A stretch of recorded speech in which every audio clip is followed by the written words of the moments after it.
नमस्कार, न्यूज 18 का digital platform देख रहे हैं आप। मैं हूं आपके साथ सपना शुक्ला। देखिए, बजट पेश हो चुका है।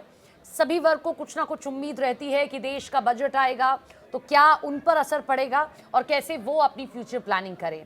हमारे साथ में पीयूष दोशी जी हैं, को founder foundation of economic development के। सर, बहुत धन्यवाद, आपने हमें समय दिया। पीयूष जी, सबसे पहला यही सवाल कि पूरा एनालिसिस आपने क्या किया कि ये बजट कैसा था? बहुत अच्छा, ओके? देखिए, मेरा एनालिसिस ये कहता है कि ये बजट राहुल द्रविड़ की इनिंग थी, सचिन तेंदुलकर की इनिंग नहीं थी। तो इसमें मजबूती थी, हाँ। इसमें बहुत सारे सिंगल थे, इसमें चौके छक्के वाली उत्तेजना नहीं थी। हाँ। तो आई थिंक निर्मला जी की स्टाइल भी थोड़ी इसी तरह की है। तो हमें उन सिंगल्स को एक एक करके देखना पड़ेगा कि इसमें कई वो छोटे छोटे सिंगल्स क्या हैं, लेकिन जिससे कि जनता हमारी चौके छक्के की उम्मीद लगा के बैठी थी। जनता किसी चौके- एक ओवर में तो लगे। हाँ, जनता को जरूर हमेशा चौके छक्के की उम्मीद रहती है। इसमें थोड़ी गलती हमारी भी है कि हम थोड़े उसके आदी हो गए हैं। तो जब वो उम्मीद पूरी नहीं होती है तो आप देख ही रहे हैं, स्टॉक मार्केट का रिएक्शन उतना अच्छा नहीं रहता है।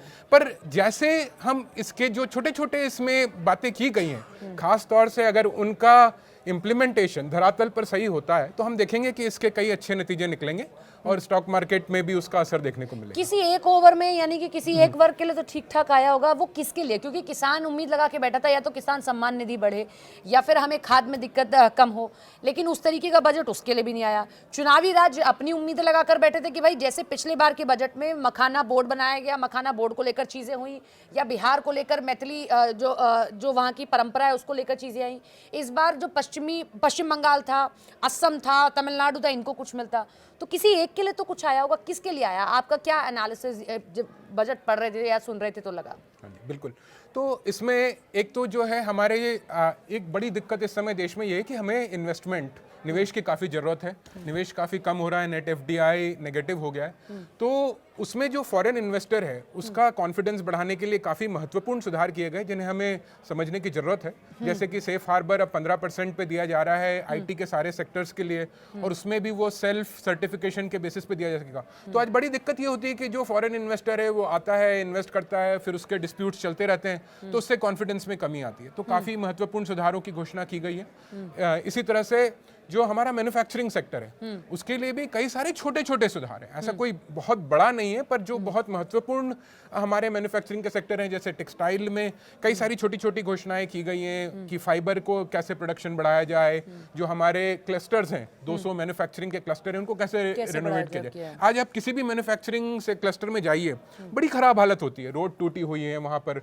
जब हमारा वहाँ से विदेशी जो ग्राहक आता है, हमारे उद्योगपति शर्माते हैं वहाँ ले जाने में कि हम हमारे क्लस्टर में कैसे ले जाएं, रोड टूटी हुई है, कचरा पड़ा हुआ है। तो अब हमें देखना होगा डिटेल में कि इसमें कितना प्रावधान किया गया। ये बजट की प्रॉब्लम नहीं है सिर्फ। अगर ये आप टूटी रोड, जैसे हम लोग जब जाते हैं कवरेज पे, मैं झारसुगुड़ा गई हूँ। झारसुगुड़ा वो एरिया है जो माइनिंग का सबसे बड़ा एरिया है, और अगर आप उस पूरे एरिया को देखेंगे तो वहाँ पर सबसे लग्जूरियस होटल हैं। एक वहाँ पर एयरपोर्ट बनाया इसीलिए क्योंकि सबसे ज़्यादा उद्योगपति वहाँ पर आते हैं। लेकिन वहाँ सड़कों की हालत जब आप देखेंगे तो आप कहेंगे दयनीय है।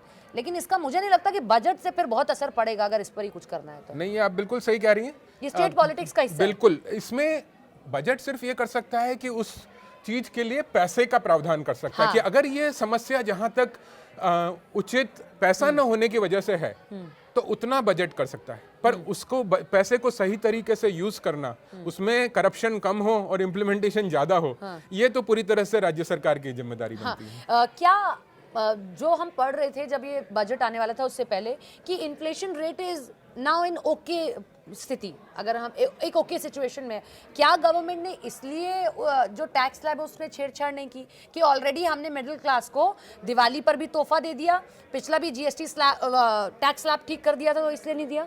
देखिए, हाँ बिल्कुल। तो दोनों बातें हुई हैं। एक तो ये कि पिछले साल बजट में और उसके बाद दिवाली पर इनकम टैक्स और जीएसटी में दोनों बैक टू बैक कम किया, और उसकी वजह से देखने में भी आया है कि जो सरकार की अनुमानित आय थी इस साल, उससे अंत में कुछ कम ही रही है। हमारी इनकम टैक्स कलेक्शन और जीएसटी कलेक्शन दोनों थोड़ा अनुमान से कम हो गया है। तो जब तक इकोनॉमी में एक तेज ग्रोथ नहीं आती है, सरकार के पास चॉइस हो जाती है कि या तो फिर आप और इनकम टैक्स कम कर दें और घाटा बढ़ा लें।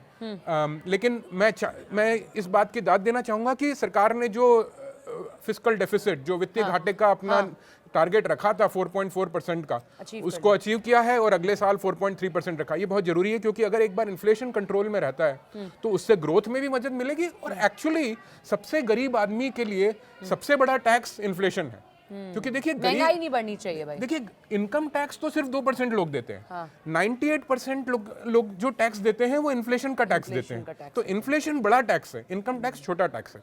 तो सरकार की हमेशा प्रायोरिटी ये रहनी चाहिए कि इनकम टैक्स पहले कंट्रोल में रखें, एक बार इन्फ्लेशन कंट्रोल में रखें, एक बार महंगाई दर इन्फ्लेशन कंट्रोल में है, उसके बाद अगर आपके पास स्कोप है तो जरूर फिर आप इनकम टैक्स में भी छूट दीजिए। तो पीयूष जी क्या मानते हैं कि परचेजिंग पावर बीते 2-3 सालों में या इस कार्यकाल में बढ़ गई है अब मिडिल क्लास की? क्योंकि मिडिल क्लास परचेजिंग पावर के लिए ही सबसे ज़्यादा लड़ाई लड़ता है। उसके पास में एक वही चीज़ होती है, रोज महीने की सैलरी आए, फिर वो अपने बच्चों का पेमेंट कर दे, अपनी रोज़मर्रा की चीज़ें खरीदें, उसके लिए वो इनडायरेक्ट टैक्स ही सब कुछ सबसे बड़ी चीज़ होती है। बिल्कुल। तो जरूर मिडिल क्लास की परचेसिंग पावर दोनों तरीके से बढ़ी है। एक तरीके से इस तरह से बढ़ी है कि उन्होंने जो टैक्स दर कम की है तो उसकी वजह से आज 8 करोड़ लोग इनकम टैक्स रिटर्न फाइल करते हैं, लेकिन उसमें से सिर्फ 2-2.5 करोड़ लोगों को एक्चुअल टैक्स की देनदारी होती है, बाकी लोगों का जीरो रिटर्न होता है। दूसरा ये कि जो इकोनॉमी में ग्रोथ चल रही है, ठीक है उम्मीद से थोड़ी कम है, लेकिन 6-7% की ग्रोथ से इनकम भी बढ़ती है, तो हमारी मिडिल क्लास की साइज भी बढ़ रही है और उसकी इनकम भी बढ़ रही है। तीसरी चीज की जरूरत होती है उसका कॉन्फिडेंस बढ़े। उन्हें अगर ये लगता है कि हमारी इनकम बढ़ती रहेगी तो वो उसे खर्च करेंगे और उससे इकोनॉमी में ग्रोथ आएगी। अगर उन्हें लगता है कि नहीं जॉब्स मुश्किल में हैं तो फिर वो जो एक्स्ट्रा उनकी इनकम होती है, जो सेविंग होती है, उसे वो खर्च करने के बजाय सेविंग में डाल देते हैं, तो फिर दिक्कत हो जाती है। तो हमें कॉन्फिडेंस लाने की भी जरूरत है। आज थोड़ा कॉन्फिडेंस हिला हुआ है क्योंकि जो ग्लोबल हेडविंड्स हैं, जो यूएस में चल रहा है, लोगों को श्योरिटी नहीं है कि जॉब्स रहेंगे कि नहीं रहेंगे, तो उस पे काम करने की जरूरत है। और उस पे यूएस की जो पॉलिसीज लगातार इंडिया के लिए आ रही हैं वो और डरावनी है, बिल्कुल। इसलिए ये स्थिति अस्थिरता और दिख रही है। लेकिन एक वर्ग पीयूष जी जो हमेशा टकटकी लगाए 1 तारीख को टीवी के सामने बैठता है, रेडियो सुनता है, वो है किसान। वो देखता ज़रूर है, लेकिन मैं भी किसानों के बीच गई भाई, उनका पश्चिमी उत्तर प्रदेश के किसान थे, उनका मैडम हम देखते ज़रूर हैं लेकिन हमको मिलता कुछ नहीं है, हमें कुछ नहीं समझ आता और हम तक कुछ आता भी नहीं है। हम ये भी आपको बता दें, आज भी मुझे लगता है किसानों को बहुत कुछ नहीं मिला है, वो फिर से कहीं ना कहीं अधूरा महसूस कर रहे हैं। आपको लगता है इस बजट से? देखिए मुझे इसमें आपकी बात सही है कि जो हमेशा उम्मीद रहती है उससे कम मिला है, और उम्मीद का ऐसा है कि भाई उम्मीद बढ़ती ही जाती है तो कभी पूरी की भी नहीं जा सकती। कुछ अच्छे चीज़ों पर उन्होंने जरूर ध्यान दिया है कि हमारे किसानी में आज प्रॉब्लम क्या है, कि जो किसान जो है हमारा देश का ज़्यादातर, वो जिन क्रॉप्स को प्रोड्यूस कर रहा है उसकी वैल्यू उतनी ज़्यादा नहीं है, तो पर एकड़ उसकी जो कमाई होती है नॉर्मली, अगर जब राइस वीट की बात करें, सबसे बड़ी प्रॉब्लम है, लागत बहुत ज़्यादा है, लागत ज़्यादा है और उसमें कमाई कम है, तो हायर वैल्यू क्रॉप्स में बढ़ने की जरूरत है। इसलिए कोकोनट, काजू, बादाम, इन क्रॉप्स में ज़्यादा वो कैसे उगाएं और उससे हमारी प्रोडक्टिविटी और एक्सपोर्ट्स दोनों कैसे बढ़ें, उस पर फोकस किया गया है और उसी पर फोकस करने की जरूरत है। क्योंकि लागत के हिसाब से ऑलरेडी जो सब्सिडी दी जा रही है उससे ज़्यादा सब्सिडी बढ़ाने का स्कोप भी नहीं है। फार्म लोन्स जो होते हैं वो हर 2-3 साल में वैसे ही वेव हो जाते हैं, तो हमें और ज़्यादा अगर हम राइस वीट बढ़ाएंगे तो उससे किसानों को ज़्यादा फायदा हो नहीं सकता है। लेकिन वो पहुंचता नहीं है पीयूष जी, सबसे बड़ी दिक्कत ये है, जब हम किसानों के बीच जाएंगे, ये कुछ ही तबका है जो काजू या ये तमाम चीज़ों तरीके की जो नई तकनीकी किसानी है वो जानता है। आज भी किसान पारंपरिक तौर से ही किसानी कर रहा है, वो जो बड़े उनके पास हेक्टेयर में खेत हैं उनकी समस्या जस की तस है। अब तो उनके सामने और एक समस्या, कहते हैं भैया हमको अब मजदूर भी नहीं मिलता, पहले तो मजदूर भी मिल जाता था, तो ये सारी समस्या उनके पास में है और ये बहुत ग्राउंड लेवल की समस्या मैं आपको बता रही हूँ। तो मैं आपको बताऊंगा कि जो किसानों की समस्या का हल एक्चुअली मैन्युफैक्चरिंग में है, वो बजट में नहीं है। और मैन्युफैक्चरिंग अगर बढ़ती है बजट के थ्रू तो उससे किसानों की भी समस्या हल होती है। मैन्युफैक्चरिंग किस चीज की? किसी भी चीज का, जैसे हम इससे मैन्युफैक्चरिंग रॉ में जो के लिए चाहिए, इस तरह से, एक तो रॉ के लिए, दूसरा ये कि मान लीजिए आज 2 किसान हैं, दोनों किसान 1-1 एकड़ में खेती कर रहे हैं। वो क्यों कर रहे हैं? क्योंकि उसको किसानी के बाहर कोई अवसर ही नहीं है। अगर हमारा मैन्युफैक्चरिंग और सर्विसेज सेक्टर बढ़ता है तो 2 में से 1 किसान पढ़ लिख के किसानी छोड़ के मैन्युफैक्चरिंग में जाके कमा सकता है। तो जो बचा हुआ किसान है वो बड़े एरिया में खेती कर सकता है। जब वो बड़े एरिया में खेती करेगा तो वो बड़ी मशीन, ट्रैक्टर यूज कर पाएगा, उसकी उत्पादकता बढ़ेगी और वो ज्यादा कमा पाएगा। तो हमारी जो एग्रीकल्चर है उसका सबसे बड़ा समाधान ये है कि आज जो हमारे देश के 45% लोग खेती में लगे हुए हैं, उसकी जगह हमें सिर्फ 15 से 20% लोगों को खेती में रखना है। अगर वो 45% से 20% हो जाएंगे तो वो किसानों की इनकम वैसे डबल हो जाएगी। पर ये तभी हो पाएगा जब बाकी के जो 20% लोग हैं उनको खेती के बाहर अवसर मिले। देखिए, आप किसी भी देश में जाइए, जो विकसित देश में जाएंगे, इवन चाइना में 10% से ज्यादा लोग खेती में नहीं है, अमेरिका जैसे देश में 5% से कम है। तो खेती की समस्या इसी तरह से सुधार हो सकता है कि हमें खेती के बाहर अवसर मिले। हमारी समस्या यह है कि लोगों के पास खेती के बाहर अवसर ही नहीं है, तो फिर वो बेचारे वहां पर जो खेती में थोड़ी बहुत कमाई होती है वहीं लगे हुए हैं। तो वहां इन्वेस्ट करने की जरूरत है। ऐसे तो कितने स्टार्टअप इंडिया, स्किल, ये तमाम चीजें आई, लेकिन अभी भी हकीकत ये है कि स्टार्टअप स्टार्ट होते होते कुछ महीने बाद बंद हो जाते हैं। शायद वो कहीं ना कहीं फंड की प्रॉब्लम है या कहीं ना कहीं इम्प्लीमेंटेशन की प्रॉब्लम है। बिल्कुल। तो स्टार्टअप्स हमारे कैसे सक्सेस हों, जो हमारे मैन्युफैक्चरिंग के स्टार्टअप्स के लिए कैसा लगा ये बजट, या कुछ मिला या नहीं मिला? स्टार्टअप्स के लिए इसमें कोई विशेष नहीं था, पर जैसा मैंने कहा कि ज़्यादातर जो जॉब्स क्रिएट हो सकते हैं वो मैन्युफैक्चरिंग में हो सकते हैं। तो टेक्सटाइल के लिए इसमें काफ़ी सारे नए स्कीम्स लाए गए हैं। अगर वो सफल होते हैं तो उसमें कई लाखों जॉब क्रिएट हो सकते हैं। और वो जॉब कहाँ से आएंगे? वही लोग जो गाँव में आज किसान वगैरह लगे हुए हैं, वही लोग मैन्युफैक्चरिंग में शिफ्ट हो सकते हैं। तो अगर वो आज किसानी में साल में 30-40 हज़ार कमा रहा है, वो मैन्युफैक्चरिंग में 1.5-2 लाख कमा सकता है। तो ये सभी का फायदा होगा इसमें। मुझे लगता है बजट अब मार्केट की तरह हो गया है कि एक साल बढ़ेगा, एक साल इट विल बी ओके। पिछली साल बहुत अच्छा था, उससे पहले नॉर्मल था, इस साल देखिए नॉर्मल है। शायद अब हम उम्मीद करते हैं कि अगले साल फिर कुछ राहत मिलेगी। देखिए, अगर हमारी इकोनॉमी अच्छा करती है, जो सुधार किए जा रहे हैं, अगर इन्वेस्टमेंट आता है और अगर ग्रोथ अच्छी रहती है तो सरकार के पास उससे स्पेस मिलता है कि सरकार की आय बढ़ती है तो उस आय को खर्च करने की कुछ उनके पास फिर ऑप्शन रहते हैं कि भाई इसे डिफेंस में खर्च करें या डिफेंस के लिए भी कुछ नहीं है। ये भी एक पॉइंट था, लोग उम्मीद लगाए बैठे थे कि जो अभी दुनिया भर में स्थिति चल रही है, हर देश ये चाह रहा है कि अब अपने आप को मजबूत करने की स्थिति आ चुकी है,